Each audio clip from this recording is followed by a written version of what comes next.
నాగర్ కర్నూల్లో మరి గుళ్ళెకు రానియలేదని మరి అక్కడ ఆ సంఘటన చాలా బాధాకరం, చాలా ఇబ్బంది పడుతున్నాం. వాస్తవం నాగర్ కర్నూల్లో జరిగిన సంఘటన అక్కడ అధికారులు ఎస్పీ గారు డిఎస్పీ గారు పూర్తి విచారణ చేశారు. ఇప్పుడున్నటువంటి పరిస్థితులు కూడా మరి ఇప్పుడు అంత కుల వివక్షత ఉన్నది, గుళ్ళలకు రానిటువంటి పరిస్థితికి దాన్ని పూర్తి స్థాయిలో నేను కూడా ఖండిస్తున్నా. వాస్తవం అది తప్పు, అది ప్రభుత్వము వాళ్ళ మీద చట్టపరమైన చర్యలు తీసుకోవడానికి సిద్ధపడ్డది. మా ముఖ్యమంత్రి గారు ఆదేశాలు కూడా ఇవ్వడం జరిగింది. ఖచ్చితంగా అక్కడ ఎవరైతే సాకలతను ఒక దళితురాలు అంటే అక్కడ ఎవరైతే దళితుడు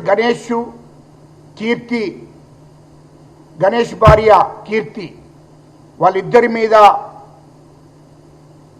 కులం పేరుతోని దూషించి మీరు గుళ్ళెకు రావద్దని చెప్పారో, ఎవరైతే అగ్రవర్ణాలు ఉన్నారో వాళ్ళ మీద ఎవరైతే దానికి ఆ విధంగా వాళ్ళను అవమానపరిచి మీరు వెళ్ళిపోండి అని చెప్పారో వాళ్ళ మీద తగు చర్యలు తీసుకుంటున్నారు.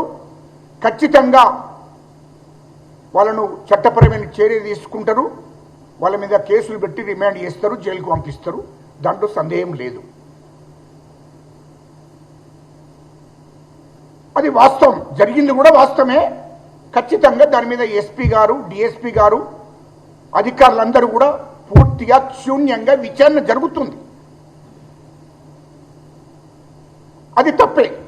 కానీ కేటీఆర్ ఇంత దుర్మార్గపు ఆలోచనలు బంద్ చేసుకో. కేటీఆర్, నువ్వు నరహంతకుడివి, ఒక దుర్మార్గుడివి.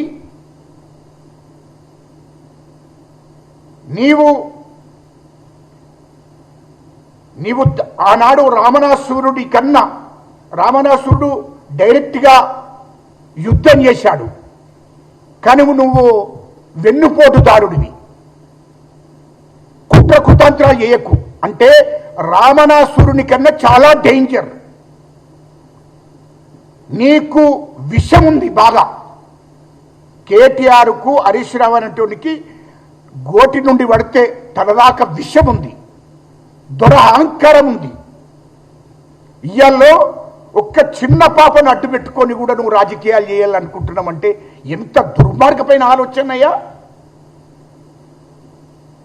ఇప్పుడు గణేష్ కీర్తి బిడ్డ చిన్న పాప 2 నెలల పాపను అడ్డం పెట్టుకొని నువ్వు రాజకీయాలు చేయాలనుకోవడం అది దుర్మార్గమైన ఆలోచన. ఎందుకు అంటే వాళ్ళని పరామర్శించడానికి పోయాడు. దయచేసి మీడియా మిత్రులారా మీరు వినండి, ఇది అక్కడ పరామర్శించడానికి పోయాడు. నాగర్ కర్నూలు కుమ్మర గ్రామానికి వెళ్ళాడు, పరామర్శించాడు, ఓకే, బాగానే ఉంది.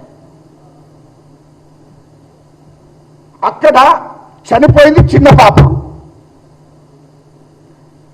ఎట్లా చనిపోయింది, ఏ విధంగా చనిపోయింది అనేది ఇప్పటి వరకు దానికి సాక్ష్యాలు లేవు. వీడియో లేదు, టీవీ యూట్యూబ్లలో లేదు, టీవీలలో లేదు, ఫోన్లో కూడా ఎవరు అజ్జేయలేదు. అది ఇప్పటి వరకు ప్రూఫ్ లేదు. వాస్తవానికి చిన్న పాప విషయం మాత్రమే చెప్తున్నా. ఆమె ఎట్లా చనిపోయింది అనేది పూర్తి విచారణ జరుగుతుంది, ఖచ్చితంగా విచారణలో తేలుతుంది. ఆల్రెడీ ఇప్పటికే చెప్పేశాడు. ఆ పాప నేను నోట చెప్పొద్దు, బాగుండదు. కేటీఆర్ అనే అతను పరామర్శించడానికి పోయి అది చిన్న పాప, అక్కడ జరిగిన సంఘటన ఏమో కుల వివక్షత. వీళ్ళు చిన్న కుల పొళ్ళు, సాకలి వాళ్ళ ఆ గణేష్ అనటైన భార్య ఎస్సీ మాదిగా. కాబట్టి ఈ కులాన్ని అక్కడికి రానివ్వకూడదని చెప్పి కులంతో దూషించి నెట్టేసింది వాస్తవం. దాని మీద అధికారులు విచారణ చేశారు, వాళ్ళ మీద తగిన చర్య తీసుకుంటున్నారు. కానీ కేటీఆర్ పోయింది ఏంటి? కేటీఆర్ పోయి ₹1,00,000 మీకు ఆర్థిక సాయం చేస్తుందని చెప్పి నీకు 10 లక్షలతో ఇల్లు కట్టిస్తానని చెప్పాడు. చిన్న పాప చనిపోయిన దానికి నువ్వు ఇల్లు కట్టించేదానికి ఏమైనా సంబంధం ఉందా కేటీఆర్ చెప్పేది? ఎంత డ్రామా ప్లే చేస్తున్నావా నువ్వు? నీవు చిన్న పాప పోయినా పర్వాలేదు, మీకు 20 లక్షలు నేను పంపిస్తా అని ఆ యొక్క గణేషును కీర్తిని నమ్మించి నీవు ఆ పాపకు సావుకు కారణమైన కేటీఆరే కారణము, ఇది వాస్తవము. ఎంత దుర్మార్గమైన ఆలోచనలు చేస్తున్నావే నువ్వు ఇంట్లో కూర్చొని. నువ్వు ప్రతి ఎన్నికల్లో ఓడిపోతుందని చెప్పి అది మనసులో పెట్టుకొని కుట్రకుతంత్రాలు చేసి కాంగ్రెస్ ప్రభుత్వాన్ని బదనాం చేయాలి, మా ముఖ్యమంత్రి గారిని బదనాం చేయాలనే ఒక చెడ్డ ఆలోచనతోని వాళ్ళ అత్త చంద్రకళని ఆమెను సంప్రదించి నీవు వాళ్ళ కుటుంబాన్ని సంప్రదించి నువ్వు పాప ఎట్లా చనిపోయిందో అది విచారణలో తేలితే తొందరపడకు, ఇప్పటికే విచారణ జరిగింది, అది వాస్తవాలు బయటకు వచ్చాయి ఈరోజే. ఆ పాప నువ్వు ఏదైనా చేసి ఆ పాపను అది చేసుకో, నీకు 20 లక్షలు నేను ఇస్తా అని చెప్పి 20 లక్షలు పంపించి మళ్ళీ తిరిగి ఆడికి వెళ్ళి పరామర్శించి నీకు 10 లక్షలతో ఇల్లు కట్టిస్తా అని చెప్పి 1,00,000 రూపాయలు నగదు ఇచ్చొచ్చినావు. ఈ డబ్బుకు ఆ ఇల్లుకు ఏమైనా సంబంధం ఉందా? ఆ పాప చనిపోవడానికి నిజంగానే ఓ ఇల్లు కూడా కొట్టిండ్రు, ఇక మీ ఇళ్లకు 10 లక్షలు ఇస్తున్నట్టే ఓ అర్థం ఉన్నది. ఇక కబబ్ అయినావు. మరి నిరుపేదలకు మేము కూడా మా ప్రభుత్వం ఉన్నప్పుడు మేము తప్పు చేసినాము, ఇప్పుడు 10 నుంచి 20 లక్షలు ఇస్తున్నాని అక్కడ ఎందుకనలేదయ్యా? ఇది చిన్న పాప చనిపోయింది. చిన్న పాప చనిపోయినందుకు నువ్వు చనిపోవడానికి అసలు ఆ ఇల్లు కట్టి వేయడానికి సంబంధమే లేదు. కులం పేరుతో దూషించారు, అవమానపరిచారు. చిన్న పాప ఏ కారణం చేత చనిపోయింది? శ్వాస ఆడక చనిపోయిందా, లేకుంటే హాస్పిటల్ చనిపోయిందా, ఇంటికడ చనిపోయిందా పక్కకు పెట్టు. అది కేటీఆర్కి మొత్తం తెలుసు. కేటీఆర్ కదా చేయించింది. నీకెందుకు ఇంకా చాలా టైం ఉంది, మంచిగా పిల్లల్ని కనుక్కోవచ్చు కానీ అని చెప్పి నువ్వు పిల్ల చనిపోవడానికి కూడా కారణం నీవే కదా, కేటీఆరే కదా. 20 లక్షలు ఇచ్చి వాళ్ళని మభ్యపెట్టి వాళ్ళకు పంపించి తిరిగి ఏమి ఎరగనట్టు వెళ్ళి పరామర్శించి నేను ఇంకా 10 లక్షలతో ఇల్లు కట్టిస్తాను. ఇల్లుకు చిన్న పాప చనిపోవడానికి ఏమైనా సంబంధం ఉందా అని అడుగుతున్నా నేను. ఇదంతా కేటీఆర్ నువ్వే కదా కుట్ర చేసింది, కేటీఆరే కదా ఇది కుట్ర చేసింది. అరే లుచ్చేనా కొడుక, గింత కుట్ర కుతంత్రాలు చేస్తావు మా కాంగ్రెస్ ప్రభుత్వాన్ని, మా ముఖ్యమంత్రిని బదనం చేయడానికి. మొత్తం నీ సంగతి నేను రంగంతా తెలంగాణ ప్రజలకు చెప్తాం. అరే నేను కూడా తెలంగాణ ఉద్యమకారుండ్రా భయ్, నేను కూడా ఈ సామాజిక వర్గాల కోసం ఉద్యమం చేసిన, పోరాటం చేసినోండి,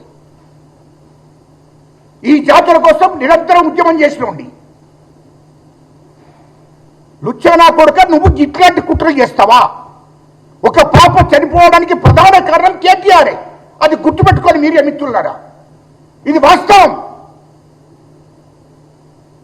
20 లక్షల కోసం ఒక చిన్న పాపను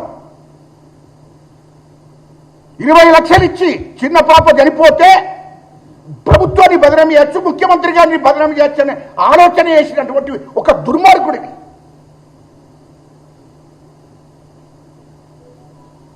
వాస్తవానికి పైన గుడికాడికి పోయినప్పుడు ఆ పాపను ఎత్తుకొని పోయిండు, వాళ్ళు రానియకపోతే ఆమె పైకి కిందికి దిగొచ్చింది, మళ్ళీ వాళ్ళ భర్త పోయిండు పైకి, అంతే తప్ప అక్కడ ఎలాంటి ప్రూఫ్స్, ఎలాంటి వీడియోలు, ఎలాంటి మరి అవి చూపించండి. వాస్తవానికి పాప చనిపోవడం బాధాకరం, కానీ దానికి కారణం కేటీఆర్.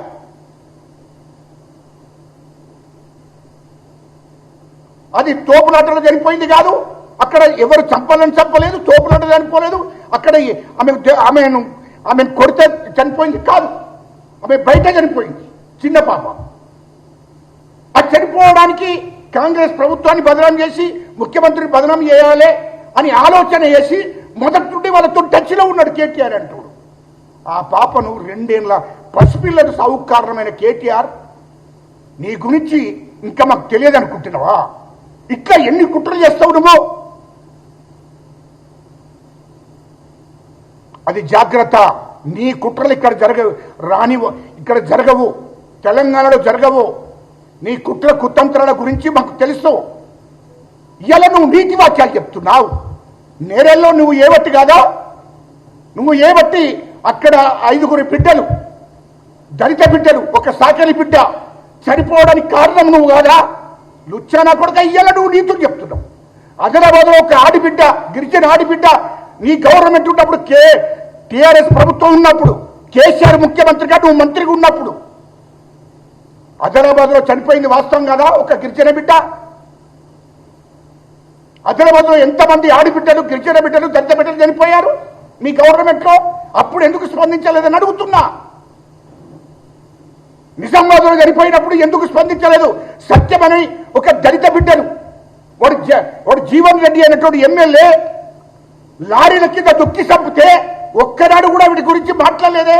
దళిత బిడ్డలు చంపిండు కదా, దళిత బిడ్డలు చంపిండు కదా జీవన్ రెడ్డి అనేటోడు. ఒక బ్రోకర్ గాడు అక్కడ టీఆర్ఎస్ గవర్నమెంట్ ఉన్నప్పుడు దళిత బిడ్డలు చంపేసిండు లారీల కింద తొక్కేసి. అప్పుడు నువ్వు మరి అప్పుడు మాట్లాడలేదే. తెలంగాణ మొత్తంలో దళిత బిడ్డలు, గిరిజన బిడ్డలు చనిపోతే ఎందుకు మాట్లాడలేదు? 10 ఏళ్లలో లెక్క మొత్తం మా దగ్గర ఉంది. నీ కాన్షియస్లో 5 బిడ్డలు, దళిత బిడ్డలు, ఒక సాకలి బిడ్డ చనిపోతే ఎందుకు స్పందించలేదు? అప్పుడు 2015లో నువ్వు మంత్రిగా, ఆ సిరిసిల్ల కాన్స్టిట్యూన్సీ మంత్రిగా, ఎమ్మెల్యేగా, మంత్రిగా, రాష్ట్ర ముఖ్యమంత్రి కేసీఆర్, మీరంతా ఏం చర్య తీసుకున్నారని అడుగుతున్నా. నేను రాష్ట్రం మొత్తం దాడులే కదా. రాష్ట్రం మొత్తం గిరిజన బిడ్డలు, దళిత బిడ్డలు ఎంతమంది చనిపోయినరో ఎప్పుడన్నా వీటి మీద విచారణ చేసి మీరు పరామర్శించినరా? జరగలేదే.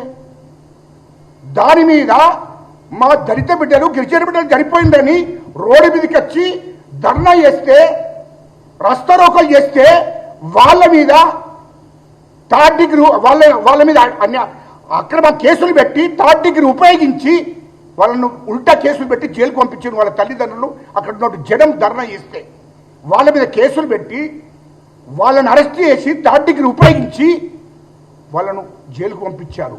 ఇటువంటి ఆనాడు అటువంటి దుర్మార్గమైన పరిపాలన నడిపించిన మీరు ఇవాళ మాకు నీతులు చెప్తున్నా. కేటీఆర్ ఏమనుకుంటున్నావు? మీరు చేసిన 1 కాదు 2 కాదు, మీరా ఒక దిక్కు భూములు గుంజుకున్నారు, దళితులై, గిరిజనులై, పరంపోగు, బంచరాయి, సిక్కం భూమి, ఒక దిక్కేమో దళితుల మీద దాడులు చేశారు, గిరిజనుల మీద దాడులు చేశారు, చంపారు. దళిత ఉద్యమకారులు మాట్లాడితే వాళ్ళ మీద అక్రమ కేసులు పెట్టి జైలు పంపించారు. తెలంగాణ ఉద్యమకారులు మాట్లాడితే అక్రమ కేసులు పెట్టి జైలుకు పంపించారు. ఇది మర్చిపోయినామనుకుంటున్నావా? 10 ఏళ్ళు నియంత పరిపాలన నడిపించారు. ఇక్కడ నిజాం పరిపాలన నడిపించారు. రజాకాలను గుర్తు చేశారు మీ పరిపాలన ద్వారా. మజాకు చేస్తున్నావా? ఇవాళ మేము నీతులు చెప్తున్నామని చెప్పి మేమేదో అది చేస్తున్నాము అని చెప్పి నువ్వు సానుభూతి చెప్పడానికి పోయినవా? నాగర్ కర్నూలు మరి ఆనాడు దళితులను నువ్వు చంపినప్పుడు ఆనాడు ఏంటి? దానికి జవాబు చెప్పవా? సాకలి బిడ్డను చంపినప్పుడు జవాబు చెప్పవా? నేరల్లో ఇవన్నిటి కూడా ప్రతి కారణం ఉంది. అంటే మీరు చేసినట్టే మా కాంగ్రెస్ ప్రభుత్వం చేయదు. మా కాంగ్రెస్ ప్రభుత్వము, మా ముఖ్యమంత్రి గారు, మా రాహుల్ గాంధీ గారు పేద ప్రజల కోసమే ఉన్నారు. ముఖ్యంగా దళితుల కోసం, గిరిజనుల కోసం, అణగారిన కులాల కోసమే మా ప్రభుత్వం ఉంది. మా ముఖ్యమంత్రి గారు వాళ్ళ కోసమే జీవిస్తున్నాడు, వాళ్ళ కోసమే ఈ ప్రభుత్వం ఉన్నదని చెప్తున్నాడు. వాళ్ళ కోసమే పనిచేస్తున్నాడు మా ముఖ్యమంత్రి గారు. అది గుర్తుపెట్టుకో అని చెప్తున్నా. నువ్వు ఇవాళ ఇష్టం వచ్చినట్టు మా ప్రభుత్వాన్ని బదనాం చేయడం కోసం ఇన్ని కుట్రకుతంత్రాలు చేస్తావు. నువ్వు చేసినాయని మర్చిపోయినావు అనుకుంటున్నావా? అన్నీ గుర్తున్నాయి, జాగ్రత్త. ప్రతిదీ గుర్తుంది.